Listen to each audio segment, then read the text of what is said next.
الحمد لله رب العالمين، والصلاة والسلام على سيد المرسلين نبينا محمد وعلى آله وأصحابه ومن تبعه بإحسان إلى يوم الدين. أما بعد، فأعوذ بالله السميع العليم من الشيطان الرجيم. بسم الله الرحمن الرحيم. قل اللهم فاطر السماوات والأرض عالم الغيب والشهادة أنت تحكم بين عبادك فيما كانوا فيه يختلفون ولو أن للذين ظلموا ما في الأرض جميعا ومثله معه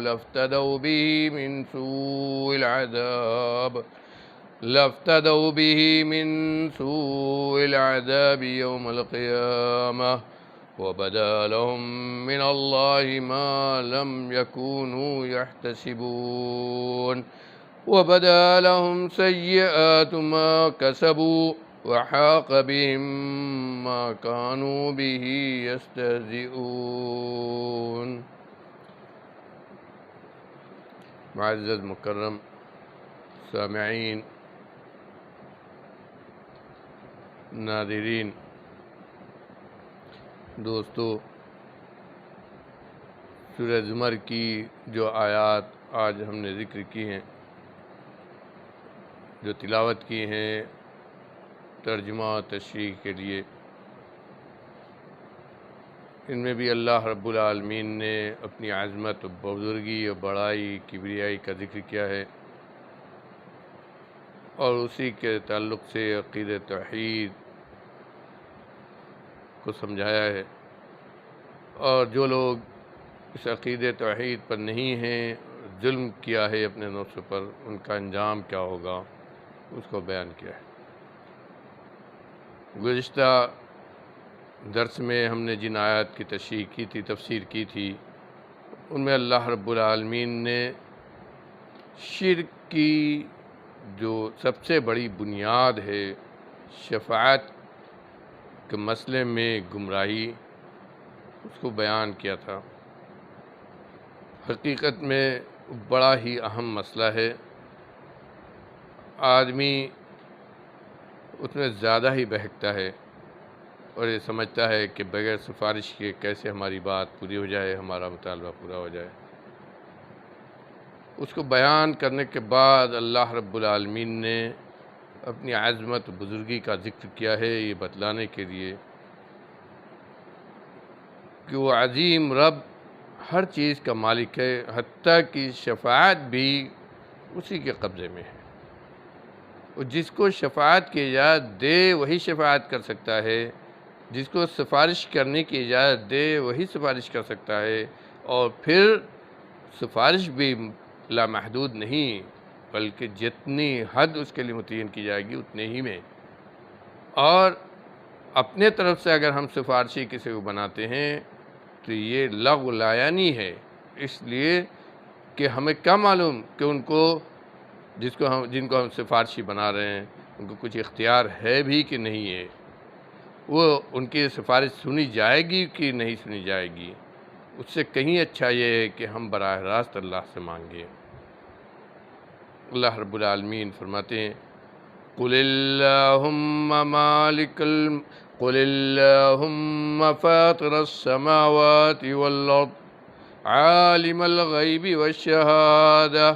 انت تحکم بین عبادک فیما کانوا فیہ یختلفون۔ اے نبی، آپ کہہ دیجئے، اے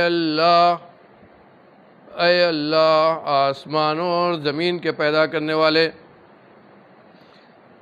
غیب اور حاضر، چھپا ہوا، جو کچھ چھپا ہوا ہے، جو سامنے ہے اس کو جاننے والے، انت تحکم، تو ہی فیصلہ کرے گا، تو ہی اپنے بندوں کے درمیان فیصلہ کرے گا ان معاملات میں جس میں یہ اختلاف کرتے ہیں۔ کس چیز کا اختلاف؟ شرک اور توحید اور شرک کا اختلاف۔ توحید کی دعوت اللہ نے دی ہے، نبی کو بھیجا توحید کو سمجھانے کے لیے، اور نبیوں سے جو لوگ اختلاف کرتے تھے وہ شرک میں ملوث تھے۔ وہ کہتے تھے کہ توحید کی یہ دعوت ہی غلط ہے۔ نبیوں کا سے اختلاف، اس کی وجہ سے ان کا استہزاء، اس کی وجہ سے ان کی باتوں کو ٹھکرانا، ان کے ماننے والوں کو تکلیف دینا، ان کو برا بھلا کہنا، یہ سارا کا سارا اختلاف کے اندر، اس سارا کا سارا اختلاف کے اندر تو اللہ نے اپنی بزرگی کا ذکر کیا اور کہا نبی کہو کہ ہم اس رب کی طرف دعوت دیتے ہیں جو رب آسمان و زمین کا پیدا کرنے والا ہے، جو رب آسمانوں اور زمین اس پورے نظام کو پیدا کرنے والا ہے، اور جس سے اس پوری مخلوقات کے اندر کوئی چیز چاہے حاضر ہو چاہے چھپی ہو اس سے نہیں چھپی ہوئی ہے۔ ہماری آنکھوں سے چھپی ہو سکتی ہے لیکن پیدا کرنے والے کی آنکھوں سے نہیں چھپی ہوئی ہے، اس کے سامنے ویسے ہی ہے جیسے جو چیز حاضر ہے۔ تو وہ خوب اچھے سے جانتا ہے کہ حق کیا ہے اور باطل کیا ہے، توحید کیا ہے اور شرک کیا ہے، اور جو لوگ اختلاف کر رہے ہیں ان کی بنیاد کیا ہے۔ اسی لیے وہ دونوں باطل حق پرستوں اور باطل کو پوجنے والوں کے درمیان خوب اچھے سے فیصلہ کر دے گا۔ یہ اتنی بڑی بات ہے کہ نبی کریم صلی اللہ علیہ وآلہ وسلم رات کی اپنی نماز جب شروع کرتے تھے تو قرأت کرنے سے پہلے جو دعا پڑھتے تھے اس میں بھی اس کو پڑھتے تھے۔ حضرت عائشہ صدیقہ رضی اللہ عنہ کی حدیث سے فرماتی ہیں کہ حضرت عائشہ صدیقہ رضی اللہ عنہ کی حدیث سے فرماتی ہیں کہ جب نبی کریم صلی اللہ علیہ وسلم رات میں نماز پڑھنے کے لیے کھڑے ہوتے تھے تو قرأت شروع کرنے سے پہلے، سورہ فاتحہ شروع کرنے سے پہلے جو دعا پڑھتے تھے اس میں کہتے تھے، اس میں یہ کہتے تھے اللہم رب جبرائیل و میکائیل و اسرافیل، اللہم رب جبرائیل و میکائیل و اسرافیل فاطر السماوات والارض عالم الغیب والشہادہ انت تحکم بین عبادک فیما کانوا فیہ یختلفون اہدنی لما اختلف فیہ من الحق باذنک انک تہدی من تشاء الی صراط مستقیم۔ اب کیا کہتے تھے؟ اے اللہ جبرائیل، اسرافیل، میکائیل کا رب، اللہم رب جبرائیل و میکائیل و اسرافیل، تینوں سب سے بڑے فرشتوں کے درمیان سب سے اونچے مرتبے والے، ان کا نام لے کر کہتے تھے کہ اللہ تو جبرائیل، میکائیل و اسرافیل کا رب، فاطر السماوات والارض، آسمانوں اور زمین کا پیدا کرنے والا، عالم الغیب والشہادہ، غیب اور حاضر، چھپا ہوا جو کچھ ہے اور جو سامنے حاضر ہے ان سب کا جاننے والا، انت تحکم بین عبادک فیما کانوا فیہ یختلفون، تو ہی ان اختلاف کرنے والوں، تو ہی فیصلہ کرے گا اس چیز میں جس میں یہ لوگ اختلاف کریں گے، تو ہی اس چیز میں فیصلہ کرے گا جس میں یہ لوگ اختلاف کرتے ہیں اور اپنے باطل پر جم کر حق کو قبول نہیں کرتے۔ اس کے بعد کیا کہتے تھے؟ اہدنی لما اختلف فیہ من الحق باذنک، تو نے جو اپنے حکم سے حق بھیجا ہے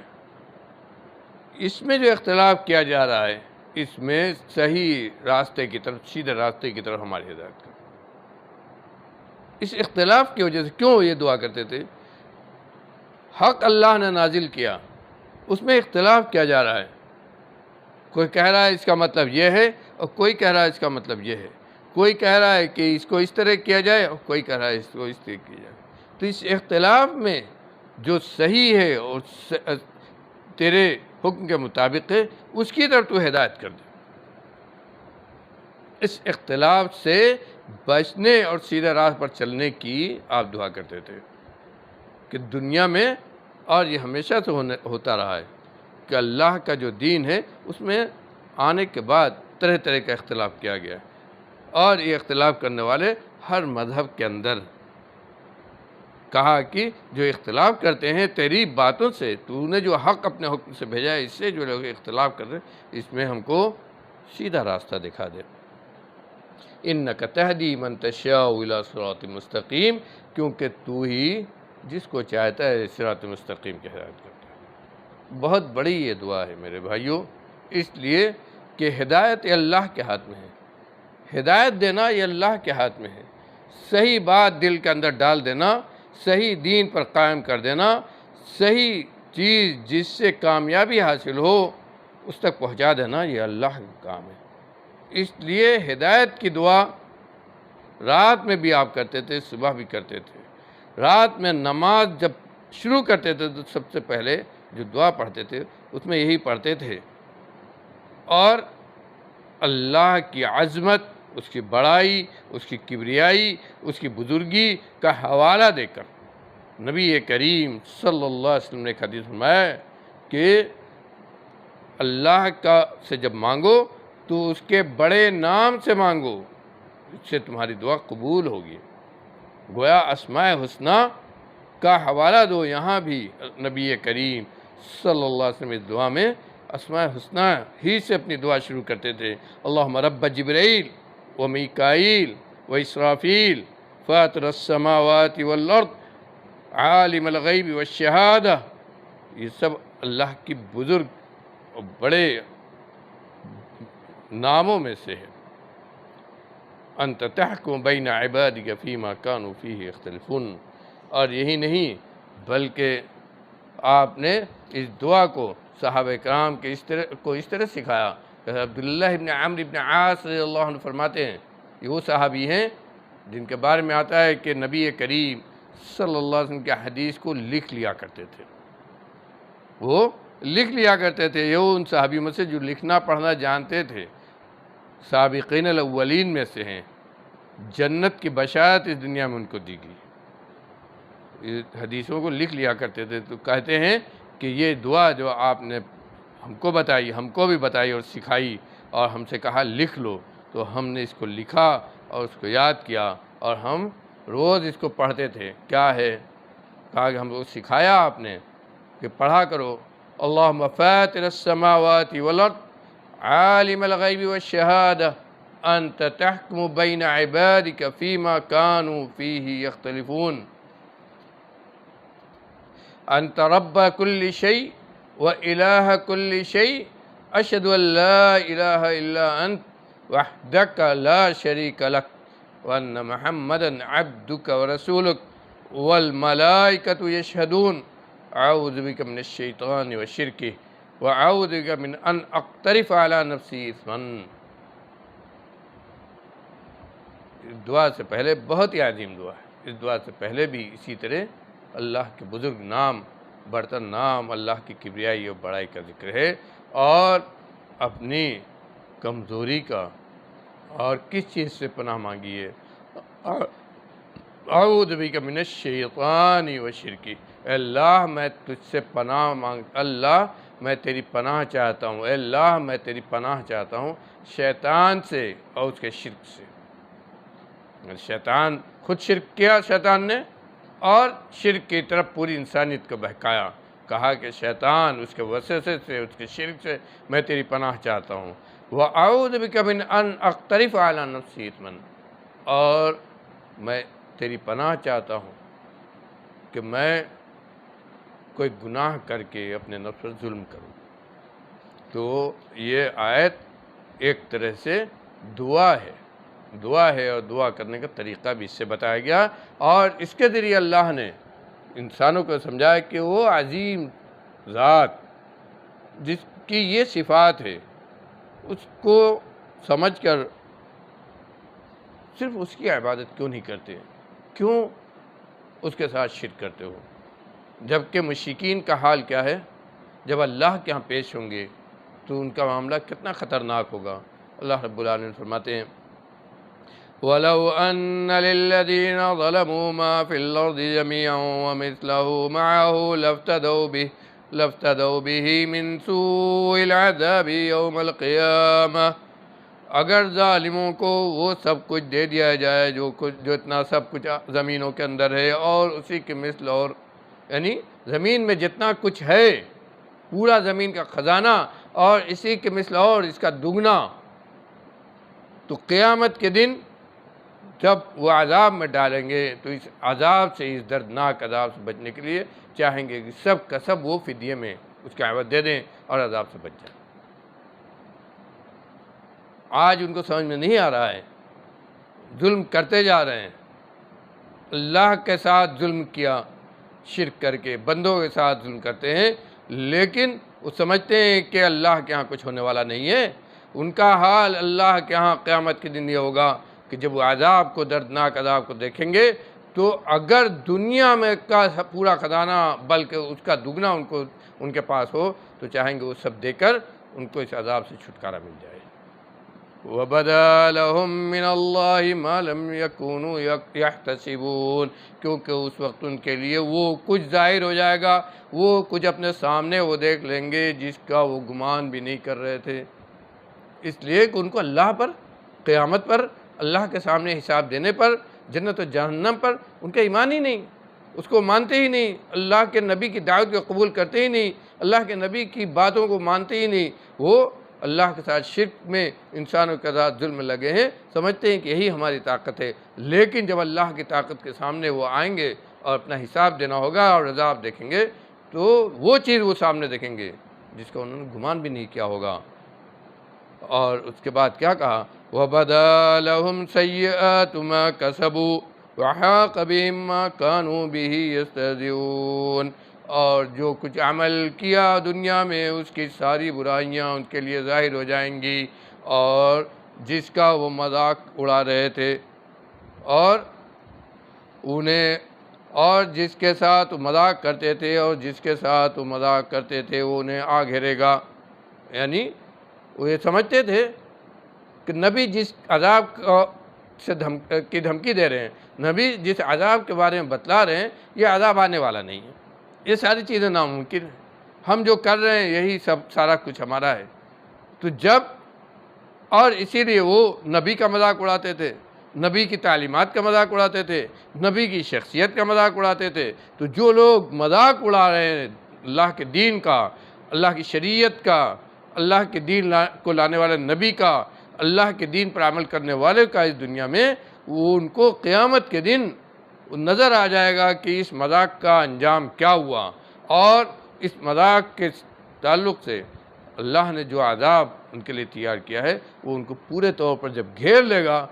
تو چاہیں گے کہ دنیا میں جو کچھ ہے وہ اتنا ہی نہیں بلکہ اس سے زیادہ بھی اگر ان کے پاس ہو تو دے کر اللہ کے عذاب سے چھوٹ جائیں، لیکن ہونے والا نہیں ہے، اس وقت ہونے والا کچھ بھی نہیں ہے، اس وقت ہونے والا کچھ بھی نہیں ہے، اس وقت ان کے اوپر اللہ کی عظمت، کبریائی اور بڑائی وہ ظاہر ہو جائے گی۔ اسی لیے اللہ نے کہا کہ اس کی عظمت کو ایک برا وقت آنے سے پہلے پہچانو، اس کی طرف لو لگاؤ، اس کے دربار میں کھڑے ہو، اس کے آگے ہاتھ پھیلاؤ، اس سے مانگو، اور برا وقت آنے سے پہلے اپنے آپ کو سدھار لو اور اپنے عمل میں سدھار پیدا کر لو۔ اللہ تعالیٰ ہمیں کہنے سننے سے زیادہ عمل کرنے کی توفیق عطا فرمائے، قرآن کو سمجھنے اور سمجھانے کی توفیق عطا فرمائے۔ ہمارے